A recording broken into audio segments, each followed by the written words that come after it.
G'day and welcome to another edition of the Aussie Ideas Man. I'm going to just take out little bits that I disagree with him on or have a slightly different take on what he says. Aptera Motors, you know the car I'm talking about, the three-wheeled solar panel hyper-efficient car, or as the federal government calls it, an auto cycle, founded in the mid-2000s with the same form factor auto cycle that we see today. It did not have solar panels, but it was still the same hyper-efficient design. The Mark I version of the silly trike did have solar panels. And that's what sold people on this vehicle, a very efficient electric vehicle that can take you from A to B in the most cost-effective, cheap, energy-efficient way possible. Eventually, the company went bust in 2011, but then it came back. Same form factor, same Aptera vehicle that you pretty much see today, except now it has solar panels and it is much more production intent, less prototype concept-y, really a real vehicle. Aptera says that they could produce 20,000 Aptera vehicles in the 77,000 square foot facility, and I honestly think that they will be able to do it. You don't have as persistent crash tests, but Aptera is doing all of their own crash tests to ensure that safety is up to the standard that we see all other automakers. This vehicle was built around huge ultra efficiency, okay? They have a 1,000 mile range version of this vehicle that they're looking to produce, like a drag coefficient of just 0.13. Like many other startups, Aptera is building so much of the vehicle in-house, like the solar panels, like the motors, like the infotainment, the ECU, the BMS, all of this designed in-house by them to allow them to fully control the end-to-end experience. But they will also have some off-the-shelf parts, which I imagine will help ease production very simply and also allow it to be easier for customers to get parts elsewhere needed be. Aptera at this point seems to have a full idea of what they need to produce a vehicle.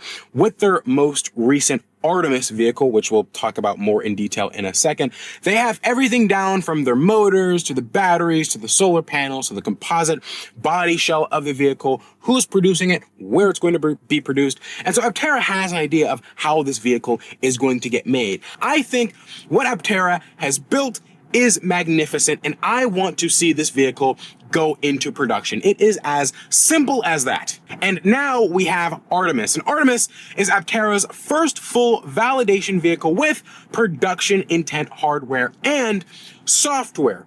Aptera has built a vehicle that works. Aptera has gotten to a full production vehicle, a vehicle that can be sold to the masses, which is great to hear. For so long, we've seen them working on prototypes. More production intent than the last, but something that proves that they have a fully working vehicle that could be handed to someone, proves that they have suppliers, all of their most, if not all of their suppliers. Now, there will be one vehicle up from this, which will be Gemini, and that will be the full production weight chassis vehicle where they can do some final road testing for the vehicle with its full production intent weight and design and all of its set in stone features, a fully, truly production intent vehicle. And this vehicle will have a full fit and finish, and so the closest to production as Aptera will get until a final production vehicle is made. Aptera has a die-hard fan base, and I can already see the comments filled with hate and about how I don't know what I'm talking about, and maybe I don't. But what I do know about is all startups have pretty similar issues, and Aptera is going to go through them, and we've seen similar stories in the past. It can't forever be the next year, within the year, end of the year. At some point, we got to actually see this vehicle in the flesh, in customers' hands, in people's driveways, on the roads.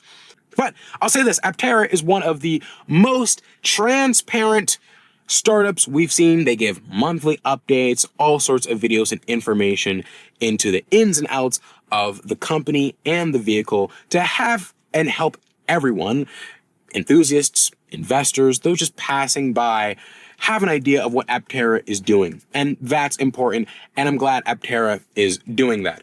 With that said, I hope Aptera, the absolute best. They are as close as to production as possible. They've had some problems in the past. They're slowly trying to make their way to production. And I think all of this is just due to some financial issues. But I think if they can get this vehicle to market, they will sell every single one that they can make. Anyway, thank you guys so much for watching. This is Out of Spec Bits, and I'll see you guys in the next one. Well, that's all for me. Bye for now. Stay safe.